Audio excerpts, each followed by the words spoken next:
and a little bit nervous after coming after Peter Seguier and Henri Legueus, people two men that I admire a lot. In fact, I reassured myself because a great poet in Quebec, where I come from, was asked by a friend of mine, a journalist, how come you're so calm when you go and give a show? And he said, well, I thought of it, and there is little chance that somebody will die from what I say. So, this is where I found this calm. Yes, it's particularly touching for me to be here because 20 years ago, almost to the date, I was at a conference in Bretton Woods in New Hampshire that gave birth to Saul. So it was a very transformational moment for me. So transformational that in fact I'm a little bit afraid to be here to see what will happen next, because it did literally change my life in that following way. I had read the Fifth Discipline, and I had become very intrigued by David Bohm and the group dialogue that Peter Seguier was introducing in this book. And when I came to Bretton Woods, I decided to do my PhD on group dialogue as presented in the Fifth Discipline, because it was called, or it was named, a way to transform consciousness. And I've been fascinated by human development. My first profession was a criminologist. I was working with parolees, and at that time I wondered, how is rehabilitation possible, or is it possible at all? And what needs to transform in people so that from being criminals they become decent citizens? Then I became a therapist with Gestalt therapy, and eventually I was hired to set a program for executive development in the Government of Canada. And then the question of the day was, is leadership something that everybody has? Can it be learned? Is it innate? So all these were about transforming spirit, but nothing was so fascinating to me as what it means to transform consciousness. And so I undertook to study consciousness, and then I met perhaps the only other person in Canada that was doing his PhD on the transformation of consciousness through group dialogue. And you know, in soul circles we often talk about synchronicity. When you really want to do something, all kinds of events happen to support you.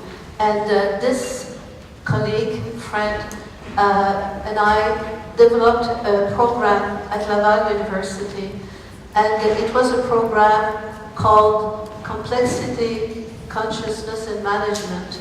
And the aim of it was to help managers who registered to manage more consciously. The program within the walls of that university was aimed at managers who were already in the field. They were already seasoned managers, but they wanted to develop further, either through an MBA or in that program as a participant without the MBA requirement. But we had learned that certain practices were helping to develop a consciousness where you are much more present, where you, in a world where we don't know what is the right answer, we are able to navigate from a sense of what is happening here and now. So that means that to manage an uncertainty, you need to have access to your five senses. You need to have an open mind, an open heart, and you need to be very attentive. You need to be mindful of what is going on. And so we started to introduce managers to meditation practices, body scans. We also presented the intelligence of the heart, and we were at the connected with the research on the intelligence of the heart. You know, some research showed that you have cells that resemble brain cells at the heart level, and really you can sense the world from other types of intelligence than just the rational intelligence that we talked about this morning. So it was so novel that in the rooms where we were teaching, there were rooms with windows in the doors, and we were putting brown papers in the window because we had heard one student say one day as he passed beside the classroom, it must be so boring in that course. They're all sitting there looking totally spaced out because they were meditating. So we tried to find, and it was important in order to keep our credibility in the university setting, we tried to find research that justified teaching meditation and justify a curriculum on the development of consciousness. And in the year 2000, when we started, there was about 10 research on the effects of meditation.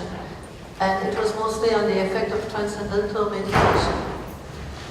But now, at this moment, there are articles, academic articles published daily on the matter. So, but it was not so evident when we started. And now, I'll talk to you about it, we're certainly more familiar with the vocabulary, but are we really familiar with what it is to be fully present? And that would be one aspect of the presentation. So, what we are going to see today is the development of consciousness as a dynamic process. There has been a lot of research lately on how consciousness evolved, and the dynamics of it is interesting. Change within the same order of consciousness versus transformation of the order itself. It's not the same thing to be better at something within the same worldview than it is to change worldview completely, and the latter is much more complicated. Orders of consciousness in adulthood. Now, this is very recent that we are interested in orders of consciousness in adulthood. Piaget, that many people quoted this morning, has been fantastically important in order to give us a sense on how the evolution of consciousness and particularly the cognitive intelligence develops from the time of birth until at the beginning of adulthood.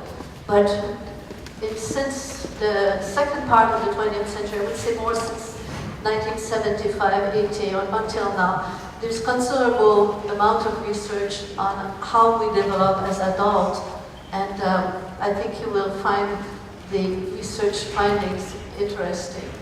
We will also look at transforming intentionally and how to go about it. Most of the people who talk about the transformation in adults right now talks about transformation in response to the need from the environment or as an adaptation to the environment. The question I've asked myself and my colleague too, having seen how our students transform, is can we transform intentionally if we are not, when we are not in great suffering? And we believe yes, we can really transform intentionally by the desire to grow. And so we've mentioned here an order of consciousness, and you must wonder what is the nature of the beast.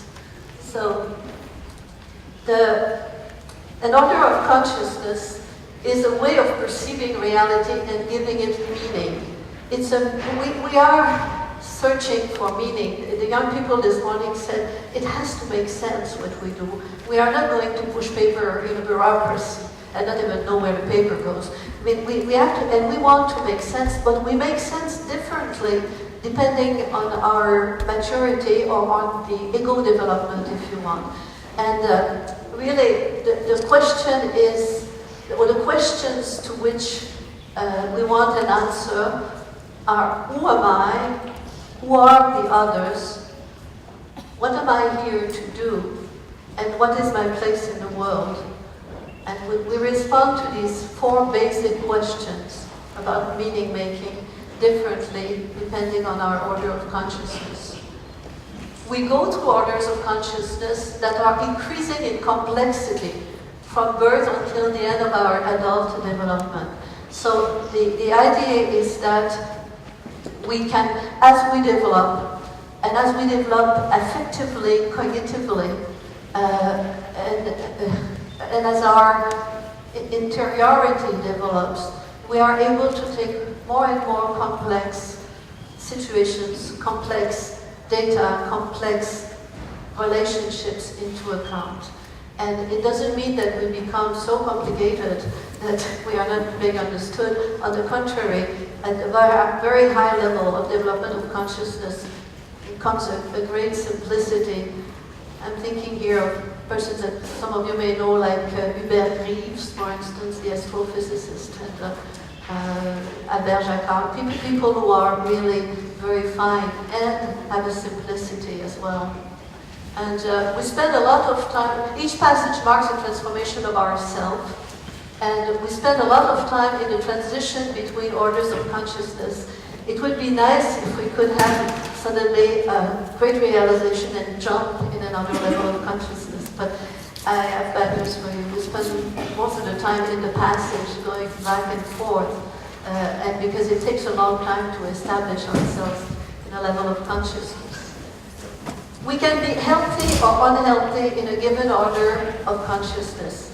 It means, and we'll go through the orders in a few minutes, but in our way of interpreting the world, in our complexity of mind, we can have very beautiful qualities or terrible faults. So you have people who are highly developed in their mind, but are unbearable. And there are some people who are much more simple, and they like to be around. So there is something of the quality of the soul, except that what we are discovering, and some research of 2011 showed that when you are at a very high level of development of consciousness, there are some qualities of compassion, of non-judgment, of openness of the heart that are linked with the state of development itself. So that's an important element. You see, some may have heard about spiral dynamics, and I use this picture simply to show this movement of going back and forth. In the spiral dynamics, you have survival, then a tribal way of being, then an egocentric, then a way of being a good citizen. Then you have the affirmation of self-authorship. Then you have individualism and strategism. So there are many words, but what is actually fascinating is that almost all the theory converge at this moment on how we developed, and particularly on the higher stages that were not studied before. So every time we change level of consciousness, we include and transcend the previous. So let's say that we take that, the red level is the level of the imperial I. It's me and I want that. we find it in 2-year-old. It's not impossible to find it in a 50-year-old either, to be in the imperial I. But normally the mind will function in a more complex way. But we do not leave behind the other orders. We include and transcend them. And that's so. Yeah, I think I'll leave this one. It's too technical. But I want to use the 4 quadrants of Ken Wilber. Ken Wilber is well known in the United States, and I think fairly well known in the rest of the world as well. And what happens is that the transformation of consciousness happens. These are the 4 quadrants of reality. According to Ken Wilber, all events, everything that happens, including what is happening here, is happening at in 4 spheres of reality. For each of you, there is an inner reality, what you're living inside yourself, in the I, and that I cannot see except if you tell me. And that is how you process what is going on. That is your inner world. There is also the world of relationships. It's the world of the we. So it's there is a relationship going on most all the time, and it could be, if you're reading a book, the relationship with the book and the author, but a part of reality is relationship. So the first is, who am I? Who are others? Then there is the tangible, measurable elements of reality, and then the links between the various elements in nature. So basically, the transformation of consciousness is a process that happens inwardly, but it changes how we relate, it changes how we measure things or how we look at the objective world, because the objective world is not so objective after all, and how we relate to systems, one system within another, what is my place in the world, and how big is my world, and how inclusive is my perception of the world. So that is what is affected by the change of consciousness. Now,